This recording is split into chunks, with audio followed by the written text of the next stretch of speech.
Mesdames et messieurs, bonjour, bienvenue dans votre journal de 15 heures au sommaire de l'actualité.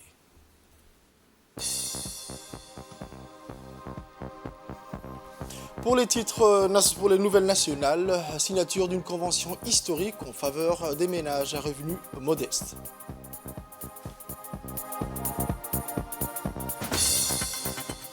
Pour les actualités internationales, aux États-Unis, un musée retrace le parcours des Afro-Américains. C'était les titres, mesdames et messieurs, le journal au complet. L'Assemblée nationale, conformément à l'article 22 du règlement intérieur, a tenu ce lundi 26 juin 2023 la troisième séance publique de la première séance ordinaire de l'année 2023. Sous la direction éclairée de son Excellence M. Dileta Mohamed Dileta, président de l'Assemblée nationale, et en présence de son Excellence M. Abdelkader Kamel Mohamed, Premier ministre de la République de Djibouti, ainsi que des parlementaires et des membres du gouvernement, la plénière avait pour objectif principal l'examen des projets. Le projet de loi numéro 9, année 2023, 9e législation, portant créatif de l'Agence nationale des promotions des sports. Le projet de loi numéro 11, année 2023, 9e législature, portant réorganisation et fonctionnement du ministère de la Santé. Le projet de loi numéro 12, année 2023, 9e législature, portant sur la création d'un centre hospitalier universitaire de Djibouti. Le projet de loi numéro 13, année 2023, 9e législature, portant adoption des comptes financiers 2020 de l'aéroport international de Djibouti. À l'ouverture de cette séance plénière, le président de l'Assemblée nationale a dans son mot d'ouverture rappelé des étapes procédurales de préparation qui accompagnaient la tenue de la troisième séance publique. Les textes soumis à l'appréciation de la représentation nationale ont suscité un débat riche et approfondi au sein de l'hémicycle. Les députés ont abordé de manière exhaustive plusieurs questions importantes pour le développement du pays, notamment la promotion du sport, le fonctionnement du ministère de la Santé, la création d'un centre hospitalier universitaire ainsi que les comptes financiers de l'aéroport de Djibouti. Le gouvernement a eu l'occasion de répondre aux questions et de fournir des éléments de réponse aux préoccupations soulevées. Au terme de ces débats, des éclairages du ministère et après les votes favorables des parlementaires, et avant de clôturer cette séance publique, son Excellence, Monsieur le Président de l'Assemblée nationale, Monsieur Dileta Mohamed Dileta, a tenu à adresser ce vœu le plus chaleureux à la représentation nationale à l'occasion de la célébration de la fête de l'indépendance et de la Eid al-Adha. Au nom de l'ensemble des parlementaires et en son nom propre, le président de l'Assemblée nationale adresse ses plus sincères vœux de bonne fête de 26 juin à son Excellence M. Ismaël Omar Guelleh, président de la République et chef du gouvernement, ainsi que la première dame et présidente de l'UNFD, son Excellence Mme Khadra Mahmoud Haït. En cette journée de célébration de notre indépendance et de la Eid al-Adha, le président de l'Assemblée nationale souhaite que cette fête soit l'occasion pour tous les citoyens de se rassembler et de célébrer notre nation dans toute sa diversité et sa richesse culturelle.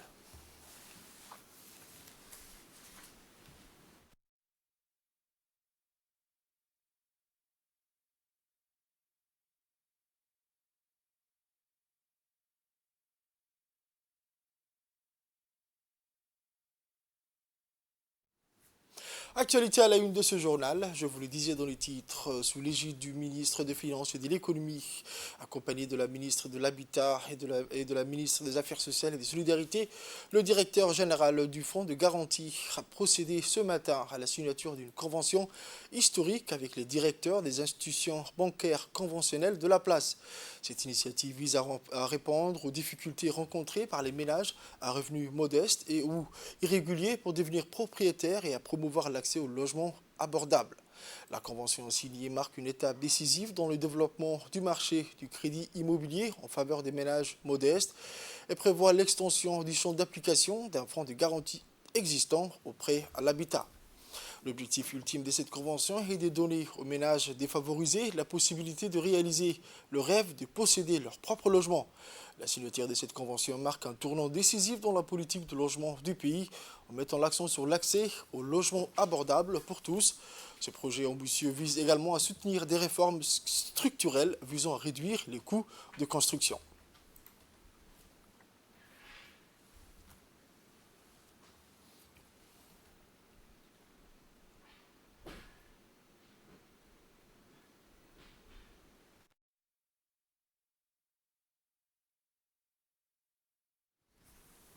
La ministre des Affaires sociales et des Solidarités a dans son allocution cité de façon pointue l'importance que revêt la signature de cette convention et ce dont elle changera pour la population. On écoute la ministre.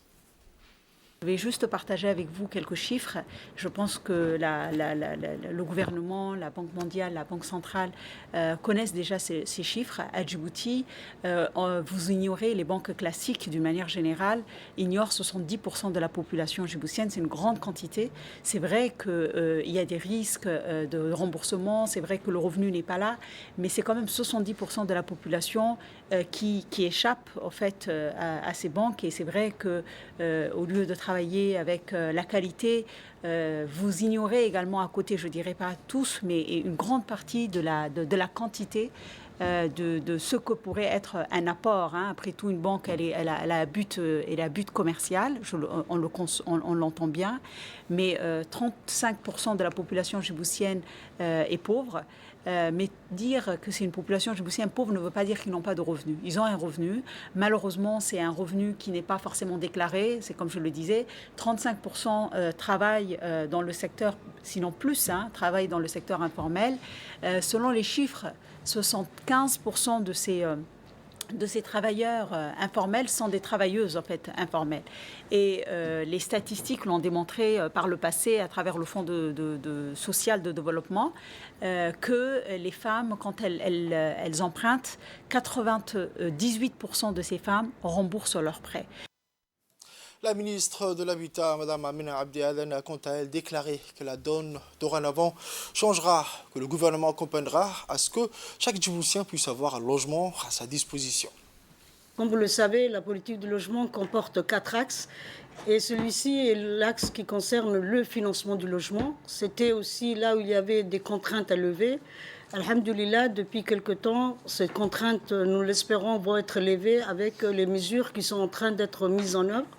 Lesquelles mesures concernent donc la première chose, c'est de mettre en place une garantie pour les ménages qui auront donc pas suffisamment de garanties personnelles à mettre sur la table auprès des banques.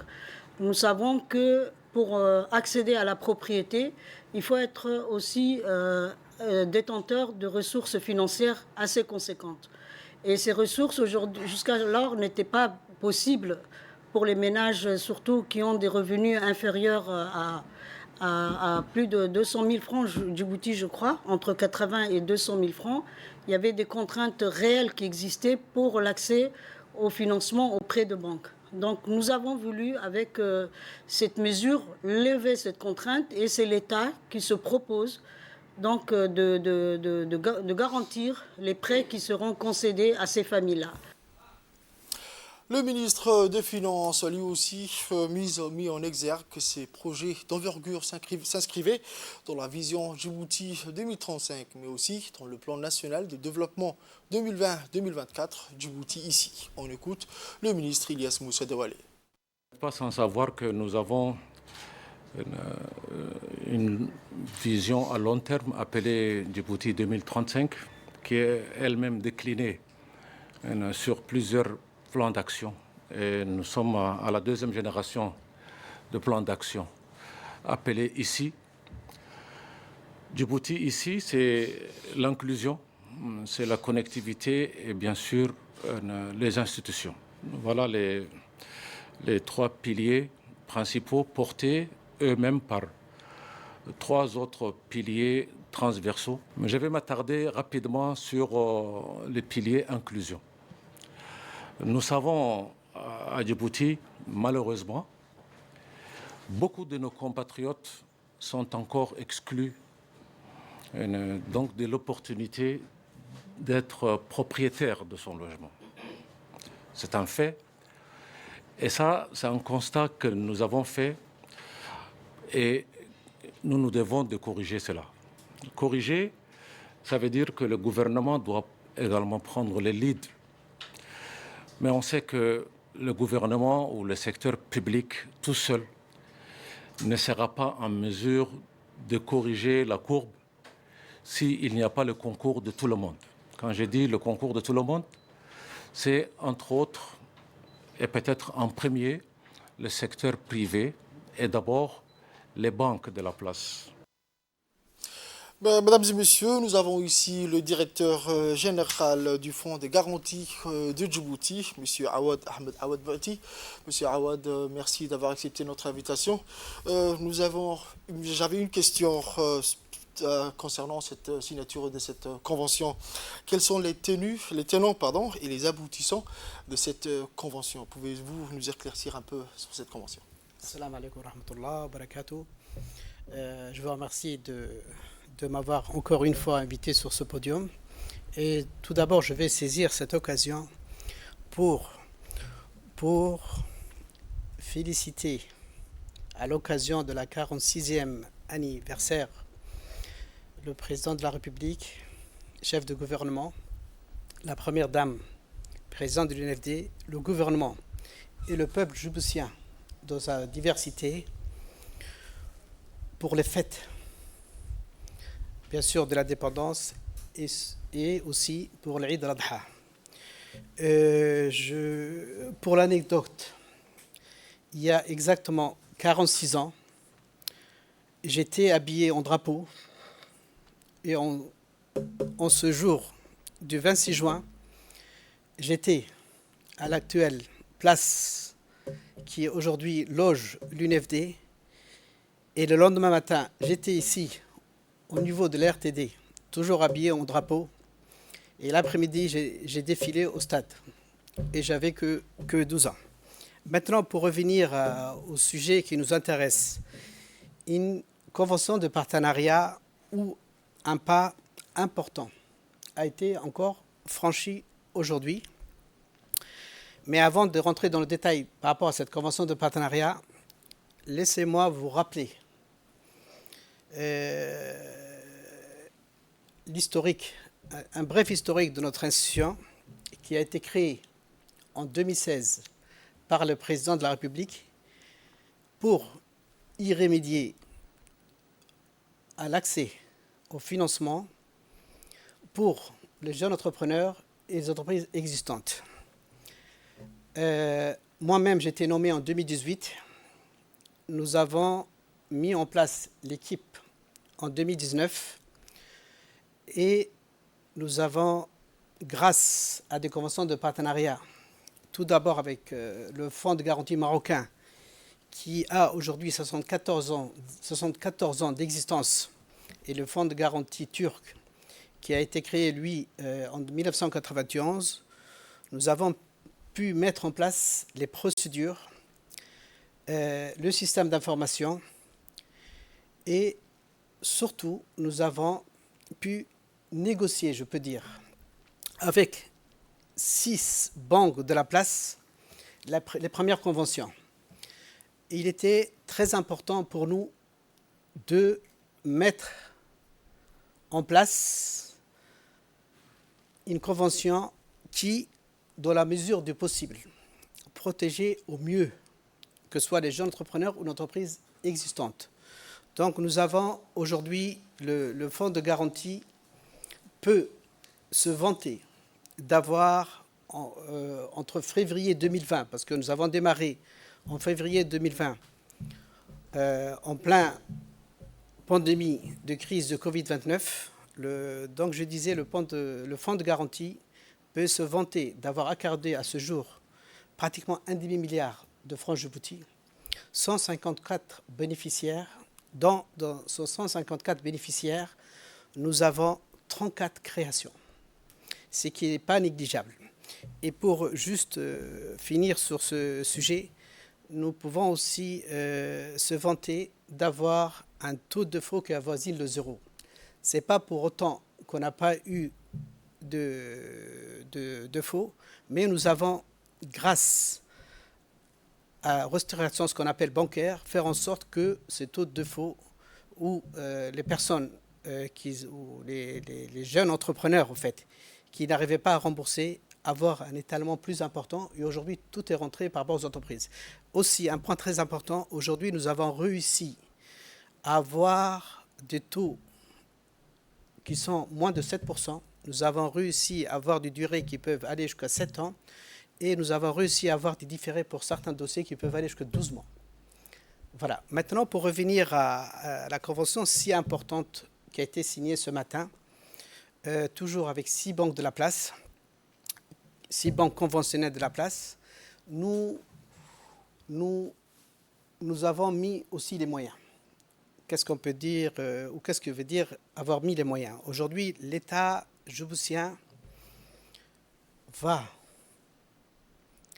à peu près mettre 12 milliards, injecter 12 milliards de francs djibouti dans l'économie. Ce qu'il faut savoir, la principale préoccupation, que ce soit de notre président de la République, chef de gouvernement et notre gouvernement, c'est que 95% des bas revenus n'ont pas accès au financement bancaire et encore moins au logement abordable.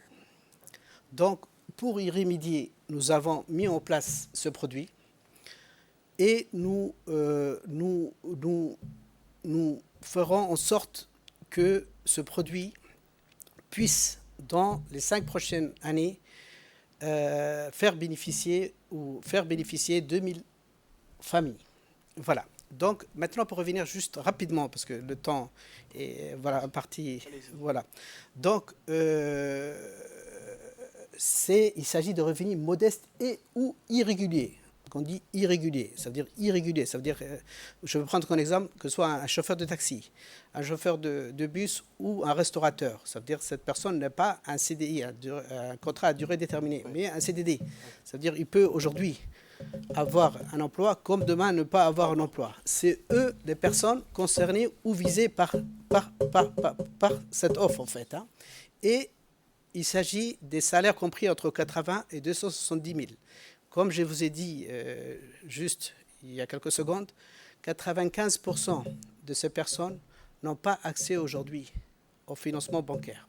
Donc pour y remédier, la durée aussi, nous avons réussi aujourd'hui, et nous sommes en train de négocier d'ailleurs avec les banques, nous avons réussi à porter la durée à 20 ans. Ça veut dire ce qui n'est pas négligeable. Et nous sommes en train de négocier ou faire en sorte que cette durée passe de 20 ans à 30 ans. Ce que j'ai eu l'occasion de participer il y a 3 jours à une conférence justement sur le financement de logements de haut niveau qui a été organisée par le Fonds monétaire arabe et sur recommandation de la Banque mondiale. Donc j'ai été invité à cette conférence. J'ai pu intervenir sur 2 panels. Je peux vous dire sincèrement que les moyens, Djibouti met, notre État, notre gouvernement met des moyens considérables. J'ai eu l'occasion, on était pratiquement 23 pays. Djibouti met des moyens, les moyens sont considérables. Je reste vraiment très optimiste. Les banques sont vraiment partants pour ce forme de garantie et j'espère, en fait, et aussi, un point très important, ce n'est que la première phase. Ce n'est que la première phase. Je disais 12 milliards va être injecté dans l'économie et au bout de 2 ans, nous allons voir où est-ce qu'on en est par rapport à cette garantie et ce montant peut être revu à la hausse, bien sûr. Et je vous remercie. Merci encore pour cette explication très approfondie sur cette convention signée ce matin entre la ministre des Affaires sociales, la ministre de l'Habitat, le ministre des Finances, M. Yes Moussa Dawale. Merci encore d'accepter notre invitation et ça nous honore de votre présence dans nos studios. Merci. Je vous remercie. À très bientôt, Inch'Allah.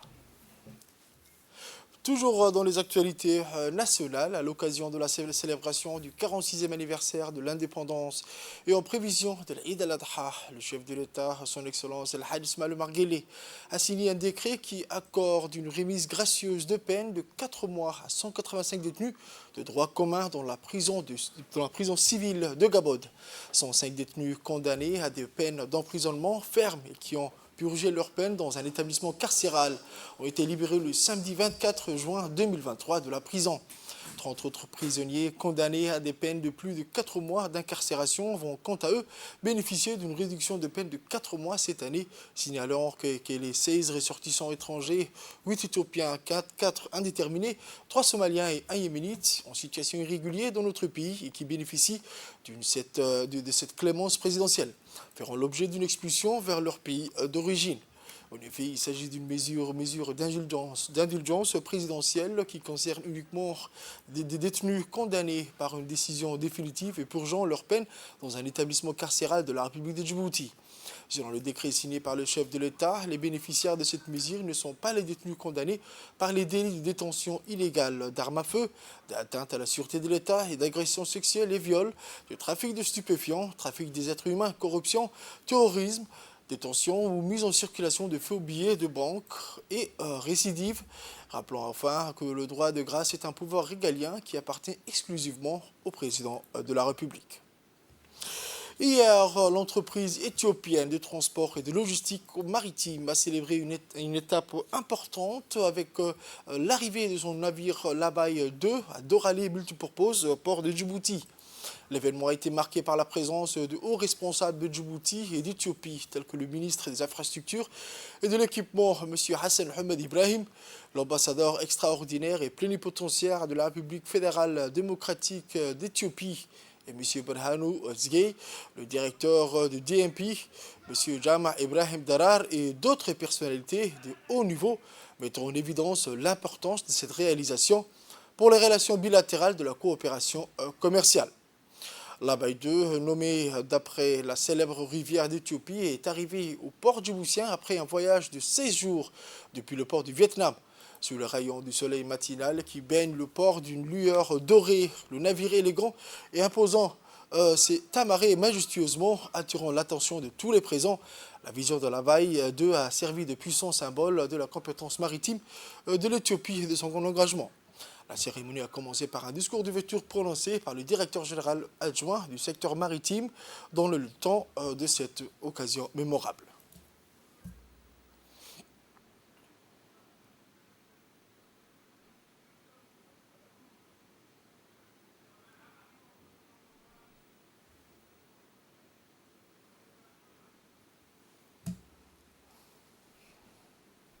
Son Excellence, l'ambassadeur extraordinaire et plénipotentiaire de la République fédérale d'Éthiopie s'est adressé aux participants en soulignant l'importance de cette avancée maritime et les efforts de collaboration entre les deux nations.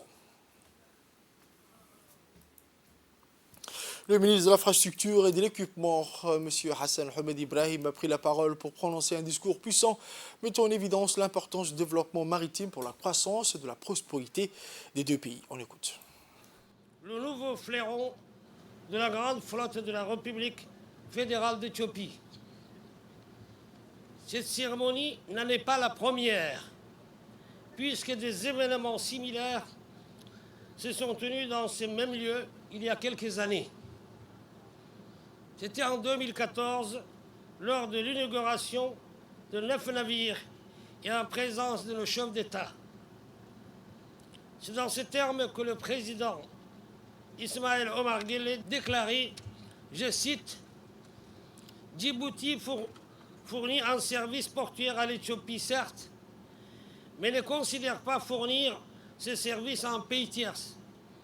Mais nous considérons que nous faisons pour nous-mêmes. Nous pensons que l'Éthiopie et Djibouti, il n'y a aucune différence. Je le réitère sans ambiguïté, et sans détour, dans nos deux pays, le plus intégrés de l'Afrique, ne font qu'un seul pays. Nous sommes liés par le même destin. Et c'est pourquoi nous devons, pour les générations futures, investir aujourd'hui dans des infrastructures et faire de notre sous-région un village. La logistique à l'accès de ports facilitera l'intégration régionale dans les domaines économiques, commerciaux et des transports et inéluctablement contribuera au développement socio-économique en fournissant un système de transport efficace et efficient entre nos deux pays. Le point culminant de l'événement a été la cérémonie de la coupure du ruban, où des invités de marque ont participé à l'inauguration symbolique de l'Abaïte. Les participants ont ensuite été invités à explorer le MV lors d'une visite à bord. Le design ultramoderne du navire et ses installations avancées ont impressionné les visiteurs, démontrant l'engagement envers l'excellence maritime et son potentiel pour renforcer les capacités d'expédition de l'Éthiopie. Cet événement majeur a non seulement célébré l'acquisition de ce navire, mais également renforcé les relations bilatérales entre l'Éthiopie et Djibouti. Cette cérémonie a souligné l'engagement également des deux nations à favoriser les liens commerciaux et stimuler le développement économique dans la région. Ce navire moderne estimé à 27 millions de dollars américains devrait améliorer les opérations commerciales et de transport, faciliter la logistique efficace et favoriser la croissance économique. L'Agence nationale des personnes handicapées, en partenariat avec l'Église protestante évangélique de Djibouti, a organisé ce matin une cérémonie de remise des certificats aux filles et femmes handicapées formées au métier de coupe et couture dans le centre de formation de l'EPED. C'est cette formation de 8 mois en coupe et couture au profit des dizaines de bénéficiaires. Cette cérémonie a également vu la participation du directeur général par intérim de l'ANPH, M. Mahad Ibrahim, la directrice de l'insertion sociale, Madame Choukri Hachi, le directeur du centre de formation, le pasteur Pierre, la représentante Monte McDonald, la représentante de PNUD, de l'UNICEF et le représentant du ministère des Affaires sociales et les personnels de l'agence ANPH. Cette formation a pour but de former dizaines de filles et femmes handicapées pour promouvoir l'autonomisation de la femme handicapée. En fin de la formation, les jeunes filles et jeunes femmes handicapées ont bénéficié des certificats et des kits, à savoir des machines à coudre et une photo de famille qui a clôturé cet événement. Djibouti-Ville, la délégation de la préfecture conduite par son chef, M. Abdi Siki Kayad, accompagné de son adjointe, Mme Halima Hassan Ibrahim, s'est rendue dans la sous-préfecture du 1er arrondissement où la délégation a été accueillie avec beaucoup d'enthousiasme. Cette première visite de prise de contact aura permis au préfet Abdi Siki Kayad de s'entretenir avec le sous-préfet du 1er arrondissement, M. Abdi Hassan, en présence de ses principaux collaborateurs. Par la suite, le nouveau préfet a eu une réunion avec les chefs de quartier et les OCAL de cette circonscription de la commune de Bolaus. Les échanges fructueux entre M. Abdi Siki et les notables ont porté essentiellement sur les voies et moyens d'améliorer les prestations des services publics aux administrés. Ils ont également évoqué le renforcement des activités de lutte contre l'insalubrité et le maintien de l'ordre, et aussi les préparatifs des festivités de l'indépendance et de la Eid. Au 2e arrondissement, le préfet de Djibouti-Ville et les membres de sa délégation ont été accueillis chaleureusement par le sous-préfet, M. Haïbé Hared Gedid, et le président de la commune de Blas, M. Abdelkader Iman. Le sous-préfet Haïbé a souhaité la bienvenue à son hôte et en expliquant les missions confiées à la sous-préfecture. Le nouveau préfet de Djibouti s'est entretenu avec les chefs de quartier, le OCAL ainsi que les représentants de la société civile. Cette tournée s'inscrivait dans le cadre de la prise de contact avec le sous-préfet, les élus locaux, cadres et de la population. Également, le préfet de la ville, Abdou Siki, s'est rendu au 3e arrondissement où il a été reçu par la sous-préfète du 3e arrondissement.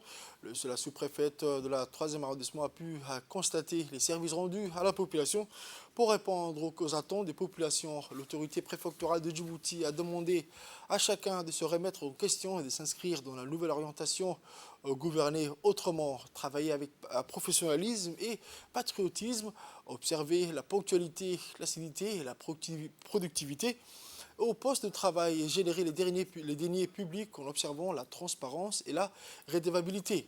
Tous les acteurs du développement entendent tirer la meilleure partie de ces recommandations et mettre enfin une administration de développement afin d'apporter un mieux-être aux populations.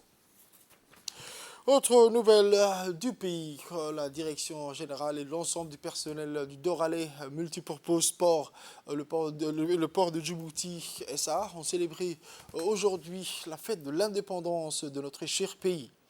Une cérémonie haute en couleurs a été organisée au sein du DMP pour marquer la joie et l'allégresse de la fête nationale.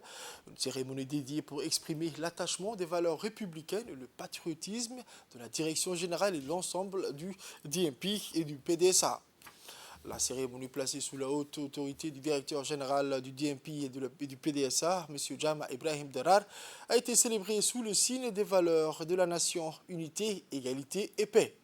Profitant à cette occasion, le directeur général du DMP a adressé un message de vœux de bonheur, santé et prospérité à l'endroit de la population djiboutienne, en particulier le personnel du DMP.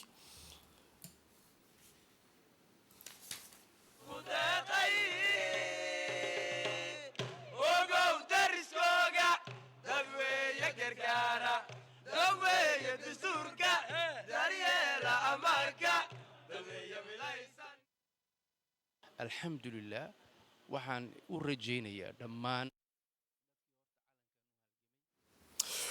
Une jeunesse responsable, citoyenne et engagée dans le processus de développement du pays. Suite à la forte demande de la jeunesse, les équipes techniques du MJC se sont déployées encore une fois à la plage de la Siesta pour y mener des travaux d'animation et de prévention.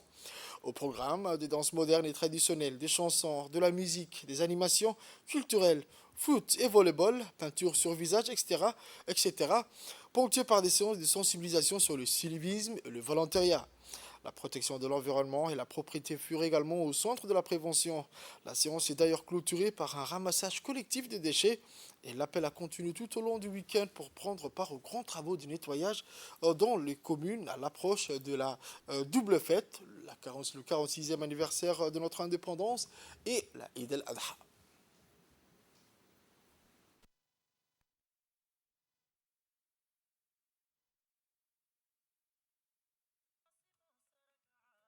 سرك عاصمة سرك عاصمة على كني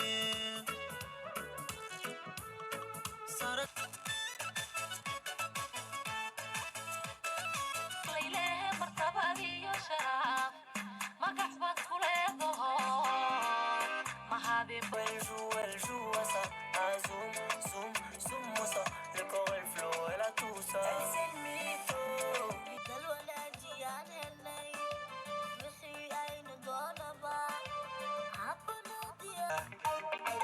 dhibaato wixii na gaadhi waan kugu ilowne waynuhu ha kula jiro. Le mois de juin a été fructueux pour les athlètes djiboutiens qui ont participé à différents événements sportifs à travers le monde. En effet, durant ce mois de l'indépendance, nos sportifs ont décroché 11 médailles au total, dont 7 en athlétisme, 3 en judo et 1 en pétanque. En athlétisme, nos sportifs ont encore une fois brillé. Ainsi, au grand meeting de Dakar, nos athlètes Zoura Ali et Fathia ont également réalisé une performance exceptionnelle en remportant respectivement la médaille d'or et d'argent dans la série de 800 mètres. De leur côté, Mouhidine Abdouaïs et Hussein Sougé Aden ont également brillé en remportant l'or et l'argent sur 5000 mètres. En Tunisie, pour les moins de 23 ans, le jeune Ayan les domine les 1500 mètres. Au semi-marathon de Hargeisa, le jeune Aden Wabri Darar a décroché une médaille d'argent. Et finalement, à Marrakech, Fatah obtient la médaille d'or sur les 5000 mètres et son compatriote Sougé complète le podium en finissant deuxième. Mais ce n'est pas tout, car nos sportifs ont également été présents lors de l'Open de Niamey qui s'est déroulé au Niger. Alexandre Hussein et le jeune Redouane ont ainsi obtenu chacun une médaille d'or, tandis que chez les filles, la jeune pépite Malak a dominé sa catégorie en décrochant également l'or. Enfin, il convient de souligner également la médaille de bronze décrochée en pétanque en Algérie. C'est une belle reconnaissance pour notre pays qui s'est à nouveau distingué grâce à son talent et à son savoir-faire. Ces résultats montrent la dynamique actuelle du sport djiboutien qui se porte de mieux en mieux, bénéficiant d'un suivi accru des autorités et de l'engagement de nos sportifs. Le secrétaire d'État chargé des sports à la Fédération djiboutienne d'athlétisme et le Comité national olympique et sportif ont travaillé main dans la main pour permettre à nos athlètes de briller sur la scène internationale. Le soutien du président de la République, El Hadj Ismaël Omar Guelleh, à travers la bourse IOG, a été surtout un élément clé pour la réussite de ces athlètes. Au-delà de ces résultats, c'est l'état d'esprit qui caractérise nos sportifs que nous souhaitons saluer. Ils se battent avec honneur et dignité, portant haut les couleurs de Djibouti. Cela ne fait aucun doute, grâce à leur engagement, le sport djiboutien est aujourd'hui en mesure d'essayer ici au plus haut niveau. Pour les actualités internationales, je vous disais dans les titres, ce musée est situé dans un lieu historique qui n'a pas été choisi au hasard, l'un des ports de traite des esclaves le plus important du pays. Il surplombe le site sacré de Gadsden the Wharf, où l'on estime que 45% des Africains réduits en esclavage. Sur la fin de ce journal de 15 heures, mesdames et messieurs, merci à vous de l'avoir suivi et restez avec nous pour la suite du programme sur Télé Djibouti.